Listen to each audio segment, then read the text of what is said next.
just generally, if we were to back up for a second, they're both necessary. You definitely need both qualitative and quantitative data. And in that one example where I'm like, oh, you're hearing from people at your organization about X, that is data. And so the research, of course, we're talking about is a little bit more formalized in that sense. But I see that they're both so necessary, qualitative and quantitative, to really understand people's experiences.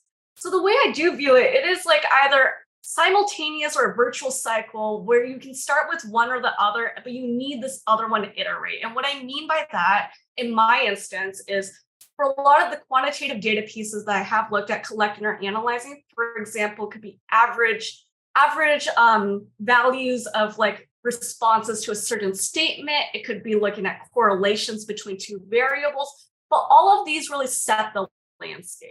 And so for me, I look at a number and I set the landscape, but I can't really tell you why that number is there. Like I can't explain it necessarily. And so from there, I need to move into the qualitative data. The qualitative data really sheds that more context and understanding for me to also prioritize, like, what are the next quantitative analyses I need to run? What am I seeing in this qualitative data that can help me inform and understand where my numbers are landing? And then also, what else should I look into and what priorities should I be doing?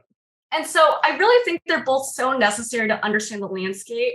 And some of my work I also view as quantitative is like first helping diagnose the problem and identifying the gaps. And then you move over to qualitative and maybe strategizing more on like, what is the underlying reason? Where can we move from here? And one thing I always like to remember about data too, of course, I think it's so useful and integral and important, but it doesn't literally change anything. And so I always want to keep in mind, like, what am I going to do with this data to actually change the numbers underlying it? Just because I've collected and analyzed it isn't going to change it for the next time I want to collect this again.